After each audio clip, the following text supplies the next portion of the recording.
Hello everyone and welcome to Service Supported Therapy, Which Dog is Which? We have a presentation by Anna Suslowicz and Domino. I'm sorry, say that again? Suslowicz, I apologize. And Domino, her service dog. We're going to be discussing the three types of working dogs. Well, the three main types of working dogs that we're interested in tonight. There are, of course, other working dogs. While we're finished getting set up, just go through the slides here. Anna Suslowicz, this has been the post on the website and around town, just a little bit about her and what we're going to talk about tonight. Chelmsford Dog Association is celebrating its 10th anniversary. We are a non-profit organization made up of residents from Chelmsford and surrounding towns. And we got the off-leash dog park built in the town, and we're responsible for maintaining it. In addition, we promote responsible pet ownership and education of pet owners, which is what these discussion series are primarily intended to do. In case you're looking for something to do to help down at the park, some of the spring work still needs to be done. There's a list on the website of things that people can do using the tools that are available in the outdoor closet. On June 17th, we have the third in the series, Supporting Your Senior Pet.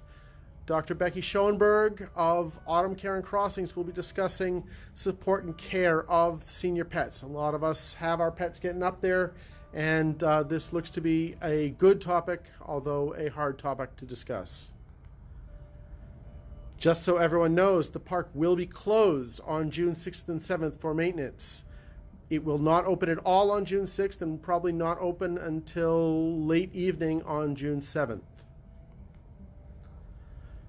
On June 15th, we have the anniversary barbecue, celebrating our 10th anniversary and the dog park's 3rd anniversary. From 10 to 2 at the park, hot dogs, hamburgers, cupcakes, and more. The barbecue itself will be free. There will be vendors there selling things. And representing other organizations, and of course the CDA will be there, and we hope to collect some donations as well. And last of all, as I said, 10 years, 3 years, Dog Park and Dog Association.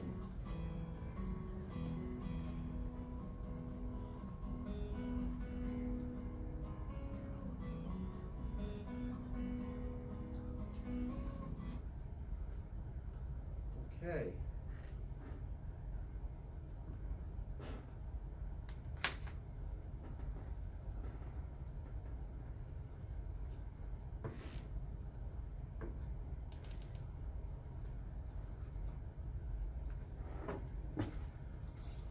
There we go.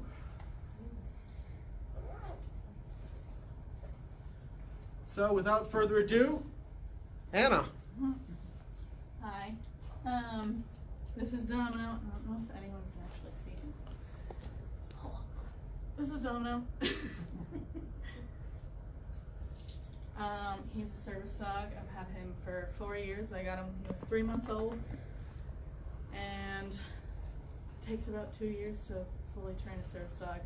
So we'll talk about that. This talks about service animals, emotional support animals, and therapy animals, because they're all different and they all have different rules and rights that go along with them.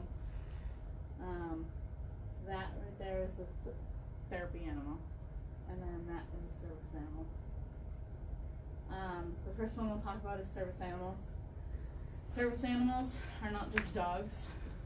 In the state of Massachusetts, they can also be miniature horses. In other states, some states, they can also be other types of animals, like we have seen service bunnies and a cat. They still have to be trained to the same standards. They have to be trained to perform a task for a disabled person. Right now it's only one task, but they can be trained to perform multiple ones. A service dog on average is trained for 2 years to help with their disabled handler. Service dogs can be trained by an organization, a trainer, or by the disabled handler. This is called owner training. That's what I did. Service dogs can be any breed or size. For example, a small dog, they're good to train for medical alerts, such as alerting to diabetes, They can alert to seizures, tell someone if they're going to pass out. And larger breeds are good for mobility and guide work. Service dogs do not have paperwork. Unless given by an organization, usually they don't, but sometimes they'll hand out a little certificate being like, this is where it was trained. It is illegal to ask a service dog for paperwork because they usually don't have anything. What can a business owner legally ask? So a lot of businesses don't ask anything because they're afraid of getting sued. But that also leads to people just bringing in their pets and calling them service animals, which is a big thing. Businesses can legally ask 2 questions. Is that a service dog required because of a disability? And what tasks have the dog been trained to perform?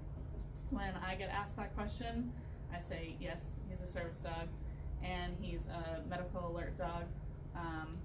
He also can pick things up for me if I drop them on the ground. He pushes handicap buttons. He can close doors. He can also find her in a store if I lose her. She's over there, that's my girlfriend. He'll find her in a store or the mall, and if I can't kind of find my way myself, he'll do it. What? What did I do? Nope, don't worry about it. Is it working to Nope. advance? Hang on a second. Nope, not working.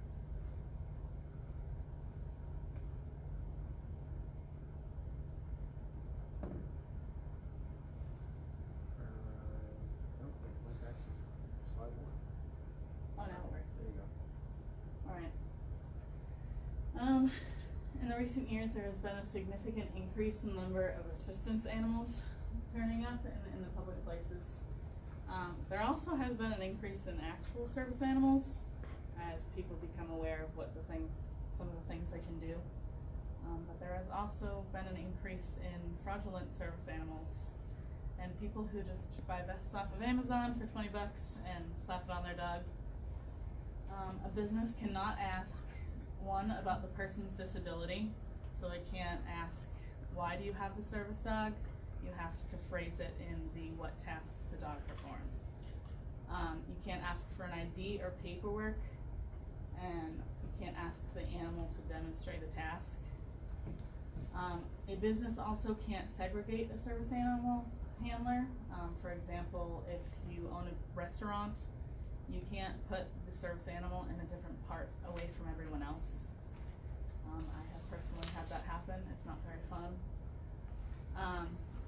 Unless it's hazardous to the animal, like certain parts of, let's say, if I go into Home Depot, I'm not gonna bring my dog into the back area. I work at Home Depot. I'm not gonna bring my dog into the back area. People aren't allowed back there, but for like an employee standpoint, that's like a lot of hazardous stuff. That's where they like put stuff from spills, stuff that could potentially hurt him. Or if it's a sterile environment. There's controversy on what counts as a sterile environment. A lot of tattoo shops will let service dogs in the waiting area. Technically, they have to allow the dog in anywhere, but it's usually up to the handler if they want to bring the actual dog in to get like the tattoo or the piercing or whatever. Hospitals is another thing. They are allowed in the ER, all parts of the hospital that normal public are allowed to go. They are not, however, allowed in some certain ICU places, just for the person's, like some ICU rooms. They're allowed in the ICU hallway. They are not allowed at all in the burn unit, and they can't go into the operating rooms or the pre-op places. When a business can legally kick a service dog out, service dog fraud is a big problem in today's society. So when can a business kick a dog out? You can kick a dog out, or any animal. If it's not a dog, you can tell it to leave. A business is allowed to kick out even a real service dog if the dog becomes aggressive, such as barking or lunging at other animals or people. I have had dogs try and attack him in a store. I've also had another legit service dog try to go after him. It was a program dog, and it was just a little bit older and had lost its training a bit, and they legally were allowed to kick it out, but we just kind of left, went on our own ways. If the dog potties inside the building, that's a big no-no. It does happen. Sometimes our dogs do get sick, but usually they have their own cues, ways to tell us that they gotta go, and we usually all carry around an emergency cleanup kit. They're also allowed to kick them out if they're not under control of the handler, such as wandering around, pulling at the end of a leash, not paying attention. Dogs inside of a cart that is used for food. I see that a lot. I go into Walmart, and a lot of the time there is a dog in the cart or up where food is supposed to go, and it's quite gross. A dog is a disturbance to the business or customers. If a dog is running up to everyone, trying to say hi, or if it's jumping on stuff, pulling stuff off of shelves, you can kick it out. If the dog is up on the furniture, such as chairs or booths at a restaurant, you can legally kick it out, or most of the time you just tell them to put the dog on the floor. Or if the dog becomes destructive, again, pulling things off shelves, eating things. A business cannot kick out or deny a service dog because of allergies, fear of dogs, a no pets allowed policy, or if they just don't like dogs. They also can't kick a dog out if a customer complains, or if they have no vest. They legally don't need a vest. They don't need anything on them that says they are a service dog, and they don't need an ID. Usually the way to tell a real from a fake is they're usually in a heel right next to their person. They're only paying attention to their person, and they don't wander off and try to go say hi to other people. So how do you get a service dog? To qualify for a service dog, a person must have a debilitating disability that impacts their daily life. So a person can either own or train their own dog, or go through an organization to obtain a dog. Each one takes about 2 years. The dog must be temperament tested. They can't be aggressive, they can't be shy, they can't shy away from things. They have to be okay in every single environment that they go into. So, take for example, I went to an expo with over 3,000 people, and it was loud and crowded, and he was perfectly okay at a heel walking through the crowd. I saw other dogs that weren't service dogs there that were freaking out and had their tails tucked and wanted to get out of there. They also go through basic obedience, advanced obedience, distraction training, task training, and public access. So distraction training, they usually go through to other dog distractions. They're not allowed to go and say hi to other dogs when they're working. Task training, which is what they do for their person, or public access training, which is how they behave in public and how they interact with the public. This process is long and costs an average of $20,000, even if you own or train. Some organizations are nonprofits, which they go through a lengthy application process, and you get a dog for free, but you usually have to fundraise at least a little bit, or at least they ask you to. Owner training is more of $20,000 in a lengthy amount of time. So that's why I chose to do it that way. The different types of service animals, there's guide, hearing, psychiatric. This does not include emotional support animals. Medical alert, so diabetic, cardiac alert, migraine, seizure alert. So Domino is medical alert. He alerts to panic attacks. He can usually tell me 15 minutes beforehand, or he alerts to my anxious cues. So if I sit and I start going like this, that's one of his things. And he sits and he'll start telling me like, hey, you gotta cut it out, and you're getting anxious, you gotta go sit down. It can also be used for mobility and autism. Some tasks include, but aren't limited to, dogs can be trained to do many things to help their disabled handler. Opening and closing doors, retrieving items. We know a service dog that goes into the fridge, opens the fridge, goes into the fridge, gets a bottle of water for their person, closes the fridge, and then brings it to their person in another room. They can turn off and on lights, retrieved dropped items, helping with laundry, which they do a lot. We don't need it, but it's fun for them. Helping get dressed and undressed, responding to certain behaviors, finding help getting out of the building, finding a friend or loved one, DPT, which is deep pressure therapy. It's also used for people like with autism, like a weighted blanket. So he also does that. I usually will either be sitting in a chair or I'll lay down on the ground and he'll get on top of me. And he will pretty much, it's just like a pressure feeling, and it helps ground a person, which is the next one, grounding. Pretty much that's just calming someone. It helps someone refocus onto reality. Calling 911, some service dogs can be trained to push a button on like a phone pad that calls 911. Helping the handler off the floor. Counterbalance, which is you have a handle, and when you're walking, when you're walking, if you start to fall this way, he'll like push himself to the ground so you don't fall over, and much more. And I run a service dog group of Massachusetts on Facebook, and we do meetups all the time. This is just some of us. That was me and Domino, our friends, and then there's of course the clicker. I don't know how to get the clicker over there. But that's Harley and my other friend Julian. We're usually seen all the time at the Natick Mall. I believe one of the top buttons is actually a laser pointer. Oh, look at that. I think it's around the top row of buttons. Oh, that's not Not it. that one. Not that one. That is not it. That's it back. Oh, I got it. Got it back. Yeah. Let's see. It looks like.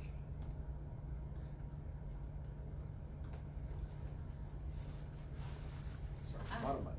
Bottom button? That little light button. Alright, so that's Harley. That one was Domino.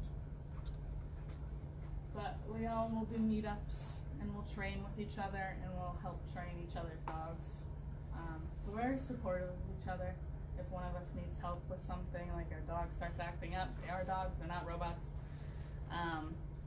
We'll usually help train that dog through it.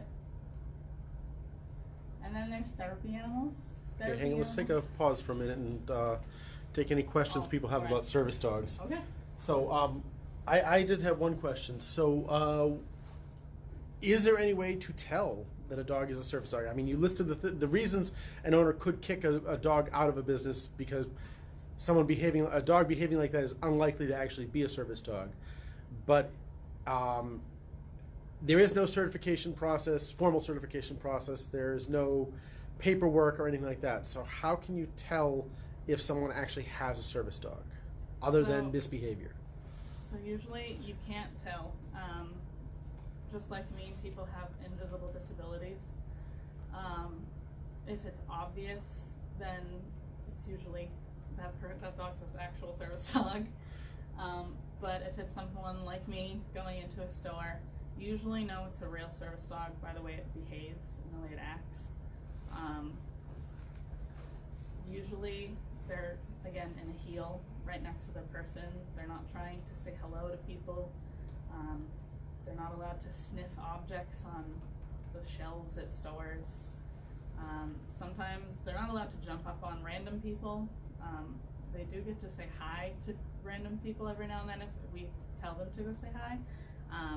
Earlier she was here and he has a go say hi cue, and that means he's allowed to just go say hi to that person he wants to go say hi to, but he's not allowed to go and say hi until I tell him to go and say hi. The other thing is you are allowed to, only a business owner is allowed to ask them the task question. A regular person, you can ask it, but they don't legally have to answer you. But you answer the task question. Usually it's somewhat of mobility or guide telling something that sounds legit. Yeah, I mean, there are, of course, invisible Yeah. handicaps or disabilities, if you will, and I have no problem with dogs performing those services because they are useful. As you say, fake service animals are a big problem. And what do you think of some recent lawmakers' suggestions of instituting a formal certification process for such service animals? So I do like the whole certification process. I think it should be done state by state. In Canada, they do have, in some parts of Canada, not all of Canada, in Vancouver, they have a mandatory certification process that you have to go through, and they issue you an ID, and your dog has to take a test, and that's how they know fakes from not fakes. And places are allowed to ask for that ID. I recently traveled to Vancouver, and I couldn't go anywhere because I didn't have that ID. He's also telling me that I'm super anxious right now.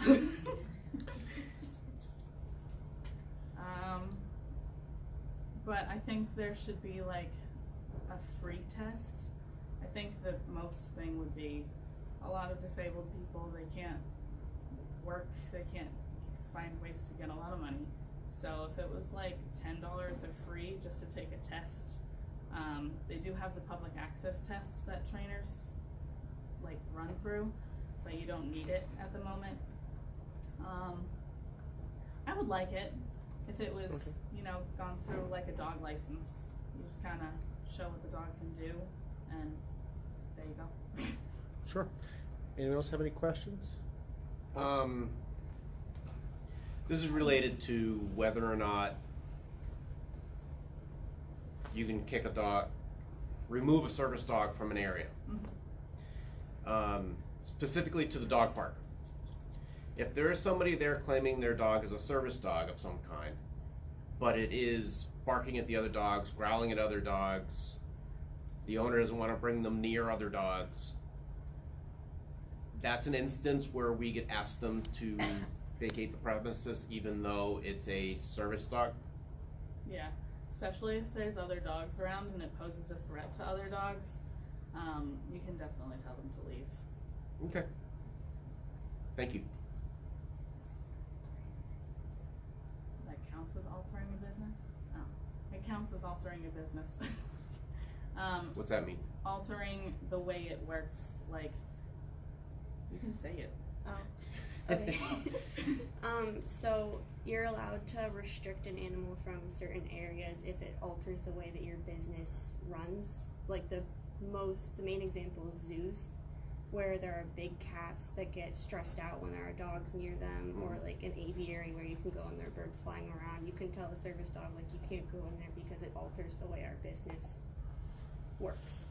So that would work for the dog park too, because if they're not there to use the dog park the way that you're supposed to use the dog park, or if they're posing a threat to other people that are using the dog park the way that they're supposed to, then you can tell the dog to leave. Okay. The Franklin Park Zoo they don't allow service dogs by the big cats and sometimes the gorillas. I've heard that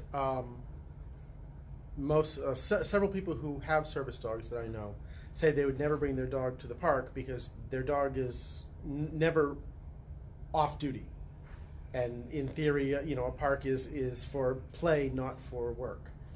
Well, a service dog definitely, they work 24/7 as long as they're around us. If I left him home for any reason, like if I was going to go swimming, then I probably wouldn't bring him. He hates water. But if they're around us, they're technically always working, but they're not always on duty. When they're on duty, they have the vest on, they know they have to focus, they know they have to pay attention to us and only us.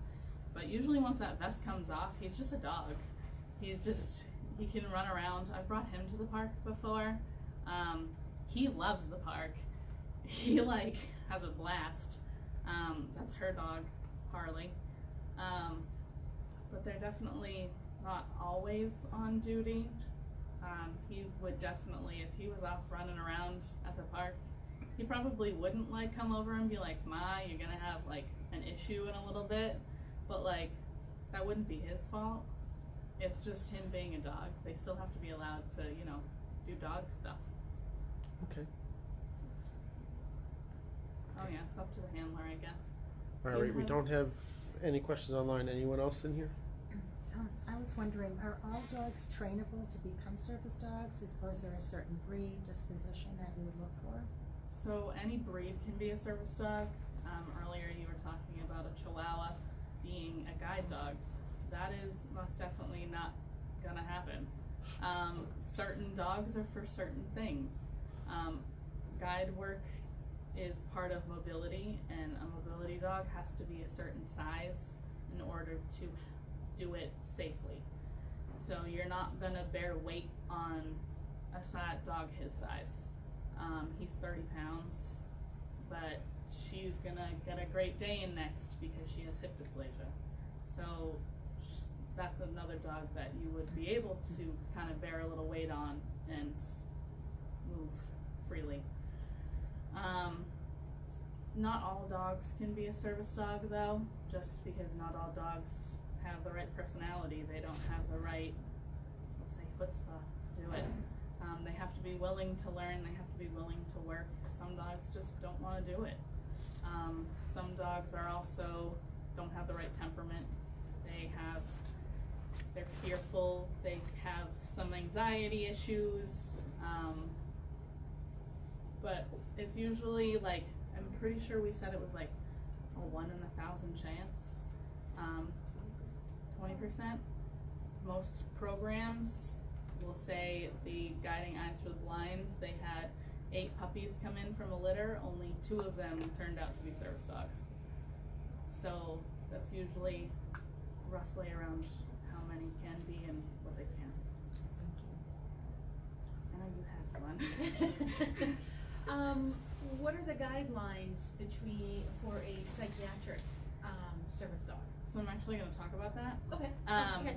Psychiatric dogs and emotional support dogs, they're like, they get messed up a lot, like mixed up. The difference between an emotional support dog and a psychiatric dog is psychiatric dogs perform a task. They have to be trained to do something. So, like you saw, Domino was telling me, like, hey, you're getting anxious, like, your face is gonna turn red and you might start sweating a little bit. A comfort dog or emotional support is only there to comfort. It doesn't do anything, it doesn't need training. But yeah, I will talk about that after therapy dogs. All right. All right. Therapy animals, they are awesome. I love them. We go to Boston Children's all the time and we see them. They can be any type of animal whatsoever. They are trained to go into hospitals, schools, nursing homes, etc., anywhere that would be for someone to need a therapy animal. They provide comfort to multiple different people. That's the difference between an emotional support and a therapy dog or an animal. Emotional supports only provide comfort to one person. Therapy animals will usually pass a therapy dog test with an accredited training facility. This is suggested but not mandatory unless required by the place that the animal will be performing its duties. So Boston Children's Hospital, they have to go through an organization, and it's a very, very specific test that they have to do, just because they're going to be working with kids. But some other places, like a nursing home, if you ask the place and they think your dog is all right, then you can just bring it in. Therapy animals do not have public access rights like a service dog. You cannot just go into a hospital or nursing home or whatever. They must get permission from the place to bring the dog to work. So you can't just bring a therapy dog into the hospital and be like, hey, we're here to work. you have to call ahead of time, you have to get the okay to come in. The local therapy dog testing facilities, one is called Bones. It's in Scituate, is that how you say it? Scituate. Pets and People Foundation and Caring Canines. Boston Children's goes through Caring Canines, right? They go through all three. Oh, they go through all three. But those are different pictures of different therapy animals. And they're good. I like them. And now emotional support animals, unless there's questions on therapy animals. Okay. So emotional support animals.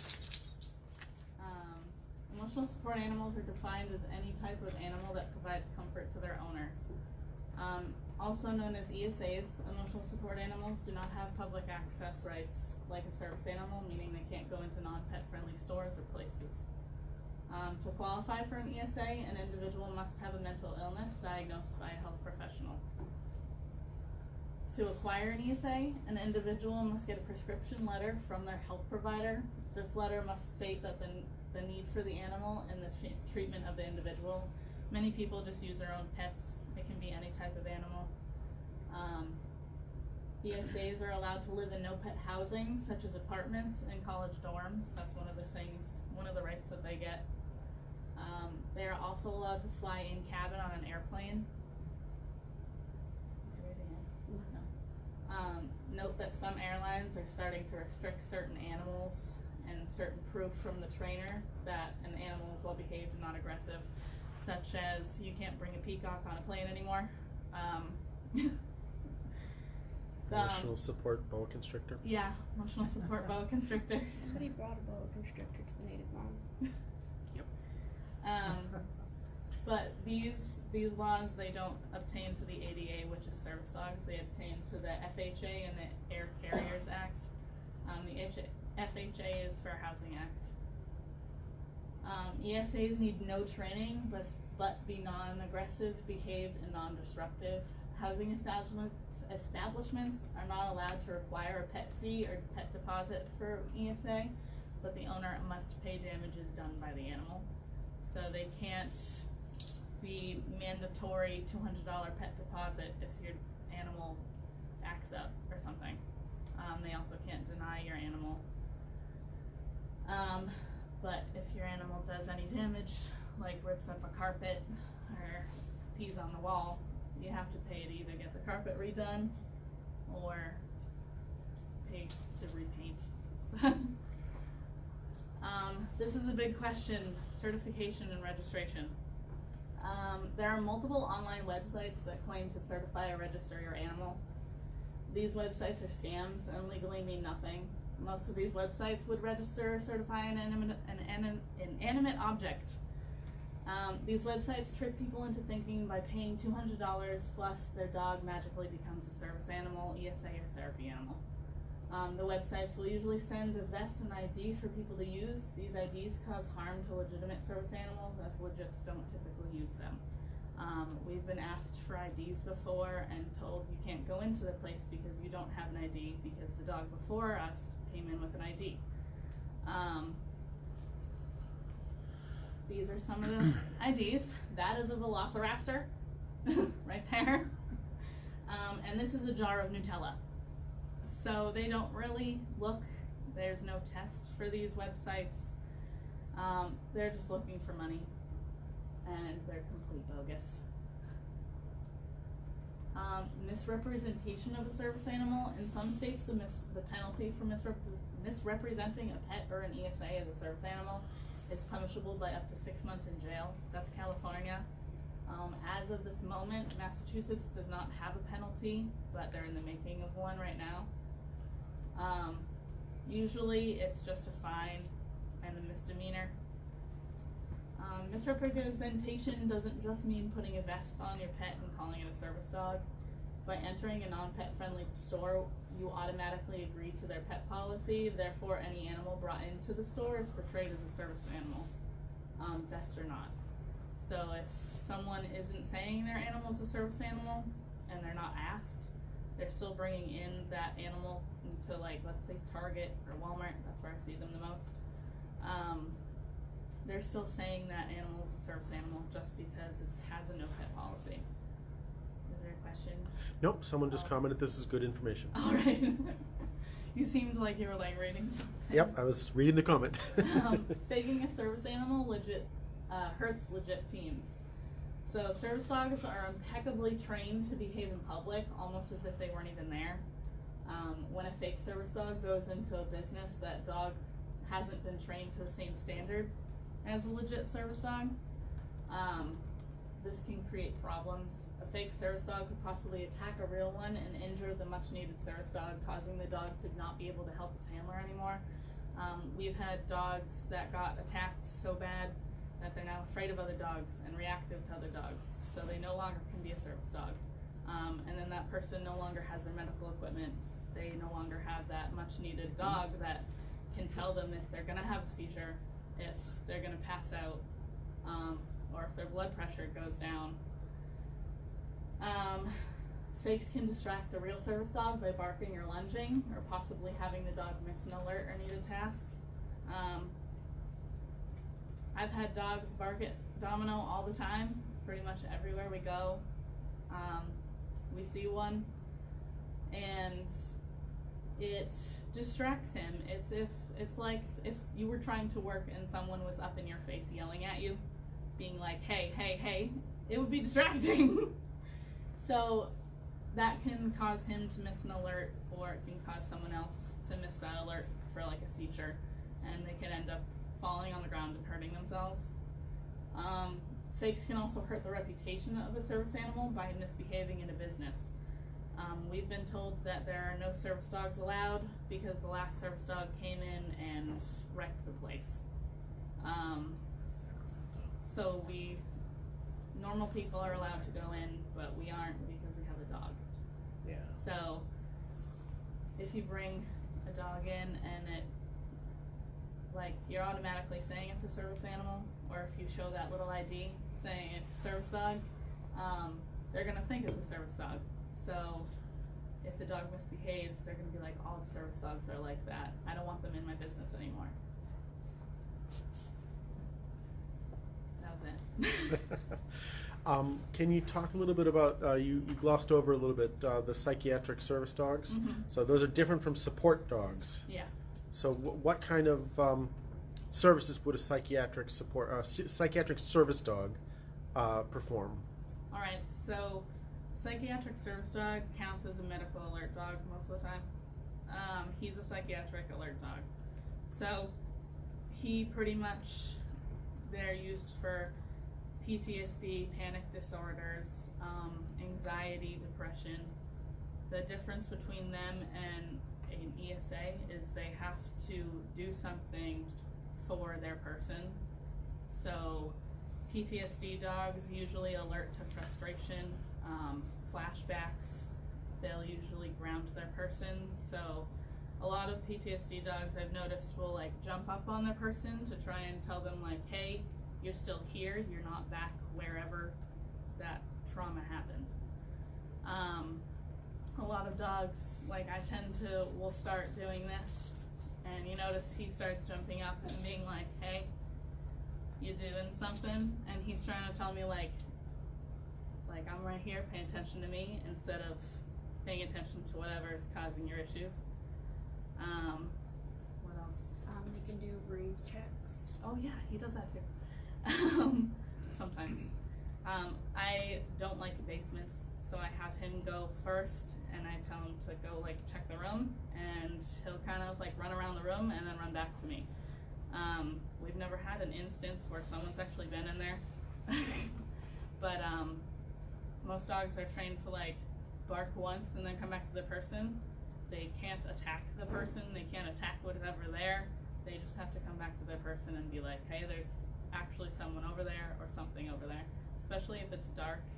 I don't do dark places. And people that have hallucinations, the dog can tell you if something's really there or not. yeah, so that thing when I tell Domino to go say hi, if someone has hallucinations, I can be like, go say hi. He's gonna be like, go say hi to who? And so won't go say hi, so I'll be like, that's a hallucination, instead of an actual person or thing. Blocking. Blocking is another one that they can do for psychiatric, which is, there's blocking and covering. So blocking is pretty much going in front, making a space between other people or things and you. There's also cover, which he also does, which is going behind you and creating a space behind you. So I also don't like people coming up behind me.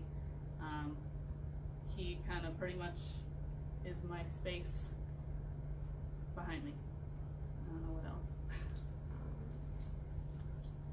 Grounding. Yeah, talk about that one. Yeah.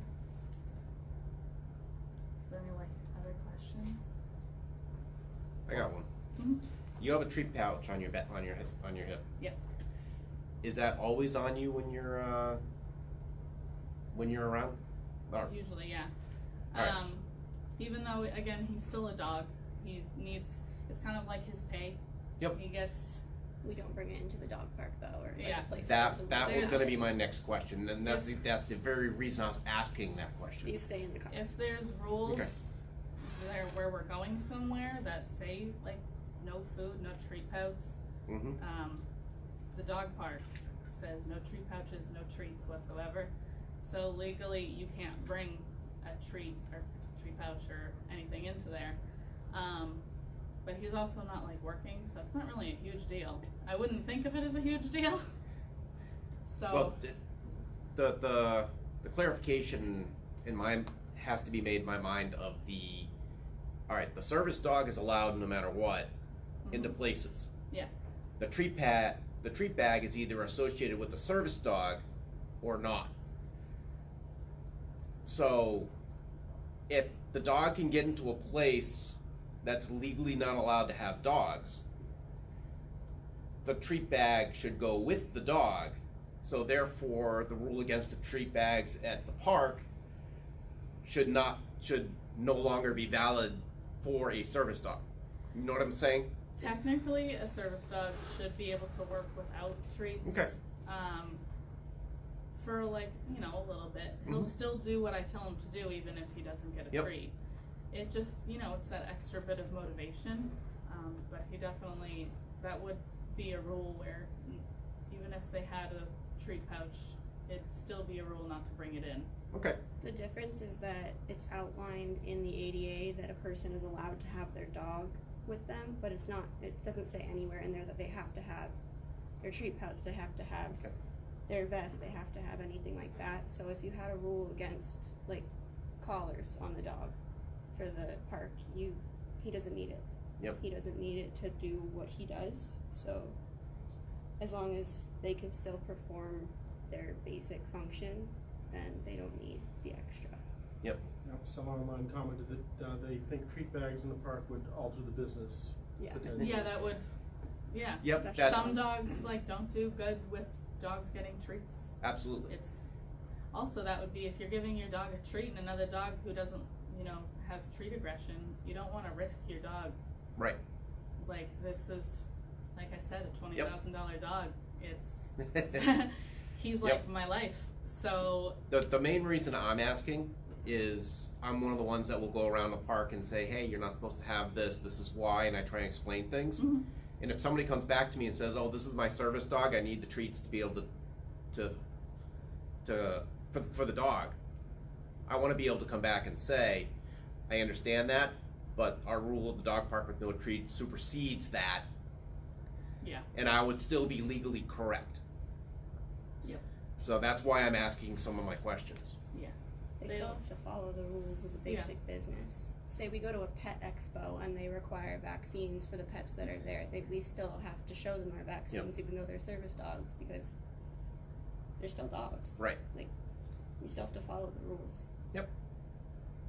Awesome. Thank you. I think that would be another one, like the causing like harm to another dog or Yep. another person potentially. So. I just want to make sure I'm not getting myself, the CDA, or the town in trouble Yeah. by saying these things. Any more questions?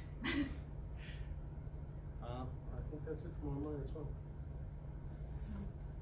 Just one more. How long, what would you say is the average length of time that an individual would have one particular service dog? Or would they go through several, say during one's lifetime, or? Usually, if the dog is healthy, they usually go until they don't want to work anymore, or if it's unsafe for them to work. Usually the rule is like 8 to 10 years old, you start thinking about another dog if you're going to get another service dog, or mini horse. I know. But usually they start really little. He started at 3 months old, but Harley started at 2 years old. They can start whenever, but usually the time frame, because it takes 2 years to train one, you want to have that trained dog for the longest amount of time possible.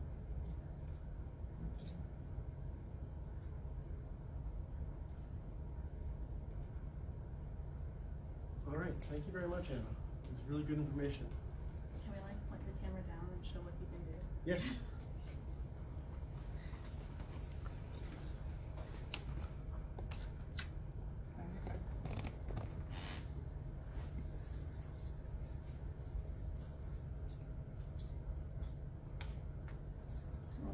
All right. This is a leash. I like this leash because it makes it so it's hands-free. I don't have to pay attention to him because it's supposed to be right there. I don't know if you can actually see it, but there's a penny on the floor. Domino, can you pick it up?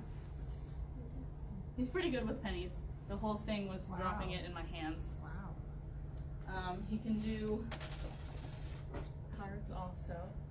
You get it? And so he picks things up. I have a back issue where the last few, what is it called? Vertebrae, lumbar spine. The nerve holes are smaller than they're supposed to be. And so the longer I like stand up, the longer I do things, the more compact my spine gets. And so it gets kind of difficult for me to bend over and do things. This is a big one. I drop this all the time. And then he automatically goes and gets it for me and picks it back up. I also do my phone, but I just got a new phone. No need to drop that. I don't want to drop that. Also, when we're like working, he goes right next to me, back up, and this is where he stays. And he's supposed to stay at that point. So if I start moving, he's supposed to just stay with me and move with me. Unless I drop a tree. Domino, go. You also saw some of the things. He also has like a crying response. So down, down. So if I go, stay. I'm gonna get on the floor. If I go on the floor and down. If we're just like sitting at home watching TV or something, panic disorder or anything else like that, it can have an onset at any time. It doesn't really need anything to set it off. So if I start like hyperventilating or crying, so I'm gonna just start like hypothetically breathing funny. I'm gonna start going like, and he comes up and he's supposed to get in my face and start licking me and being like, hey, you're good. And then he's supposed to like back off once I say I'm good. But usually afterwards he tends to check on me. The grounding part would be him going like, come here, up here, all the way up, all the way up. Have to shake first, up. So it's standing all the way up and down. You're not gonna do it. Again, not a robot dog. Come here, up and up. So he just kind of lays down if he wants. Come here. There's people super excited. He can tell the difference between when you're faking it. And when Yeah, Oh, definitely. down. You're a pain in the butt. So, am I good to talk about you and Harley? Yeah. All right. She has type 1 diabetes. He's a diabetic alert dog. So he tells her when her blood sugar goes below 100. Her normal is like 120. A normal person's blood sugar is around 100. So he usually will come over, and you were here, you said hi, he smelled your mouth. He was actually checking your blood sugar. Was it high or low? And if it's low, he will tell her by pawing at her. In the middle of the night, he will actually pry her mouth open to wake her up. We were, huh? So it's annoying, but it works. It's annoying, but it works. We were on vacation, and her sugar dropped to 30, and she doesn't feel it until like 40. So that's why she got a dog. Most people feel it around 60, but it starts getting dangerous around 50, 40. So she ended up, he was like, hey Ma, there's something wrong. And she ended up just shoving marshmallows into her mouth. So he's still in training. So sometimes he lets out like little bits of like a boof here and there. That's another thing to note for a business. A dog is allowed to bark at least once. Some alerts are barks.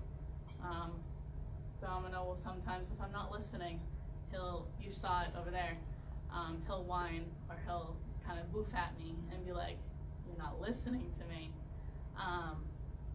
So they are allowed to bark once, but once it's under control, that's how you know the difference. If a dog is just continuously bark, bark, bark, bark, bark, that's really a no-go, because it's a disruptive.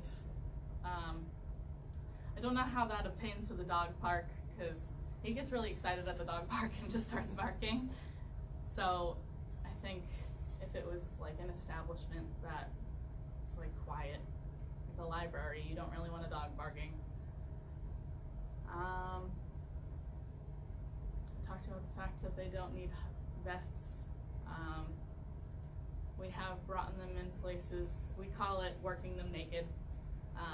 We've brought them to the beach before without anything, because it's hot. You don't really want to have the vest on. Usually they do like know when like vest comes off, they're like, ooh, not working anymore.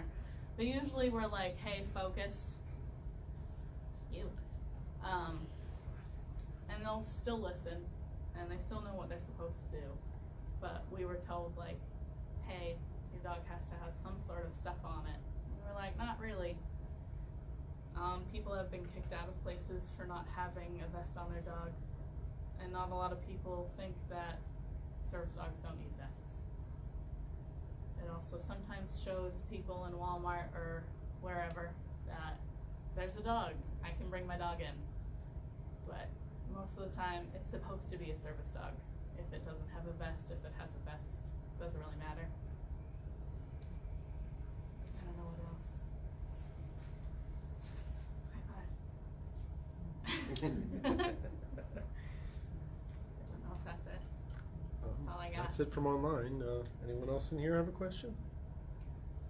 Does anyone here want to say hi? Oh, absolutely. As you totally can. All right, I'm going to take us offline then. Thank you everyone for participating. This will go on the CDA YouTube channel.